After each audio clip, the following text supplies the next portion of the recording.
Guys എന്തൊക്കെയാണ് നടക്കുന്നത്? Indian super ലീഗിലെ രണ്ട് ക്ലബ്ബുകളിലെ രണ്ട് വിദേശ സ്ട്രൈക്കർമാരാണ് ക്ലബ്ബുമായിട്ട് ചില പ്രശ്നങ്ങളുമായിട്ട് വേർപിരിയുന്ന സാഹചര്യത്തിലേക്ക് വരുന്നത്.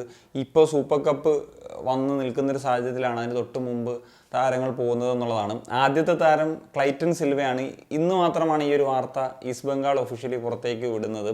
ക്ലൈറ്റൺ സിൽവ നമുക്കറിയാം, കഴിഞ്ഞ കുറച്ച് സീസണുകളായിട്ട് ഈസ്റ്റ് ബംഗാളിൻ്റെ ഭാഗമായിരുന്ന താരമാണ്. കഴിഞ്ഞ സീസണിൽ ഈസ്റ്റ് ബംഗാളിനെ സൂപ്പർ കപ്പ് വിജയിപ്പിച്ച സമയത്ത് അവരുടെ ക്യാപ്റ്റനായിരുന്നിട്ടുള്ള താരം കൂടിയായിരുന്നു. ഈ സീസണിൽ എന്ന അധിക മത്സരങ്ങളും അദ്ദേഹത്തിന് ഒരു സ്റ്റാർട്ടിംഗ് 11 സ്ഥാനം പിടിക്കാനായിട്ട് സാധിച്ചിരുന്നില്ല. എന്താണെങ്കിലും ഓസ്കാർ ബ്രൂസോൺ എന്ന് പറഞ്ഞിട്ടുള്ള നിലവിലെ അവരുടെ പരിശീലകനുമായിട്ട് ചില പ്രശ്നങ്ങളുണ്ടായി. അതിനെ തുടർന്നൊക്കെയാണ് അദ്ദേഹം പോകുന്നതെന്നുള്ളതാണ് പറയുന്നത്. കഴിഞ്ഞ സൺഡേ ചെന്നൈയിൻ FC ആയിട്ട് എന്തൊരു ഫ്രണ്ട്ലി മത്സരം ഉണ്ടായിരുന്നു. അപ്പോൾ അതിൻ്റെ മത്സരത്തിൻ്റെ ഇടയിൽ അദ്ദേഹം ഒരു വാക്കൗട്ട് ചെയ്യുന്നത് തീരുമാനം, അതായത് ഈ ഓസ്കാർ ബ്രൂസോണുമായിട്ട് എന്തോ ഒരു പ്രശ്നം ഡിസഗ്രിമെൻ്റ് ഒക്കെ ഉണ്ടായി പോയി എന്നുള്ളൊരു കാര്യം പറയുന്നുണ്ട്.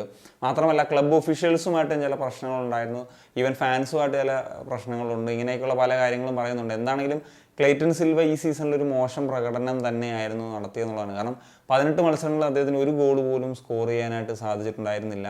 അതുപോലെ തന്നെ അദ്ദേഹത്തിന് KFC ചലഞ്ച് ലീഗിൽ ഒന്നും സ്കോർ ചെയ്യാനായിട്ട് സാധിച്ചിട്ടുണ്ടായിരുന്നില്ല. നമുക്കറിയാം, ഇപ്പോൾ 38 വയസ്സായി, ഏജ്ഡായി. പക്ഷേ ഇതിനു മുമ്പ് അദ്ദേഹം ISL ഒരു നല്ല റെക്കോർഡുള്ള താരം തന്നെയാണ് എന്നുള്ളതാണ്. അതുപോലെ മറ്റൊരു താരം FC ഗോവയുടെ അർമാൻഡോ സാദുക്കോ എന്ന് പറഞ്ഞിട്ടുള്ള അൽബേനിയൻ സ്ട്രൈക്കർ, ഇദ്ദേഹവും ക്ലബ്ബുമായിട്ട് വേർപിരിയുന്നു എന്നുള്ളതാണ്. ഇതിന് കാരണമായത് ഒരു ഇൻസിഡൻ്റ് ആണ്. അതായത് ബംഗളൂരു FCക്കെതിരെ നടന്നിട്ടുള്ള സെമി ഫൈനൽ മത്സരത്തിൽ അർമാൻഡോ സാദുക്കോ ഗോൾ അടിച്ചതിന് ശേഷം കാണിച്ചിട്ടുള്ള ഒരു സെലിബ്രേഷൻ, അത് കുറച്ചൊരു ഒഫൻസീവായിട്ടുള്ള അങ്ങനത്തെ തരത്തിലുള്ള ഒരു സെലിബ്രേഷൻ ആയിരുന്നു. നിങ്ങളെല്ലാവരും കണ്ടിട്ടുണ്ടായിരുന്നെങ്കിൽ ഓർമ്മയുണ്ടാകും.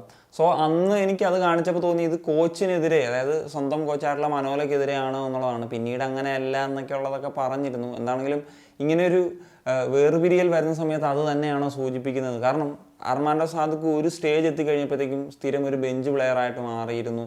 പിന്നെ അർമാൻഡോ സാദുക്കോനെ പറ്റി എന്തോ കമൻറ്റ് പറഞ്ഞതായിട്ടൊക്കെ പറയുന്നുണ്ട് കോച്ച്.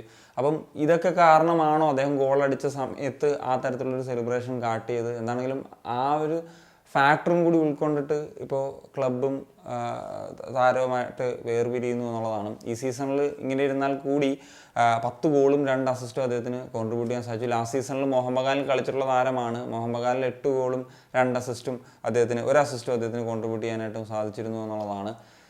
എന്തായാലും സൂപ്പർ കപ്പിന് മുന്നോടിയായിട്ട് 2 പ്രധാനപ്പെട്ട താരങ്ങൾ പോകുമ്പോൾ FC ഗോവയെ സംബന്ധിച്ചിടത്തോളം ഇതൊരു നഷ്ടം തന്നെയാണെന്ന് ഞാൻ പറയും. പ്യുവർ സ്ട്രൈക്കർ എന്ന് പറയാൻ പറ്റുന്ന താരം FC ഗോവയിൽ ഉണ്ടായിരുന്നത് ഈ പറഞ്ഞ അർമാൻഡോ സാദുക്കോ ആണ്.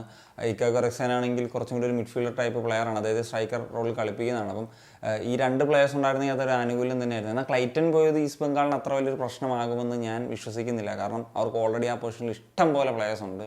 അപ്പം മാത്രമല്ല പിന്നെ ഇന്ത്യൻ പ്ലേയേഴ്സ് ഡേവിഡിനെ പോലത്തെ താരമൊക്കെ ഉണ്ട്. അപ്പം അതൊരു ഈസ്റ്റ് ബംഗാളിനെ സംബന്ധിച്ചിടത്തോളം പ്രത്യേകിച്ച് വലിയ ഫോമിലും കൂടി അല്ലായിരുന്ന പ്ലെയർ കൂടിയാണ് ക്ലൈറ്റൺ.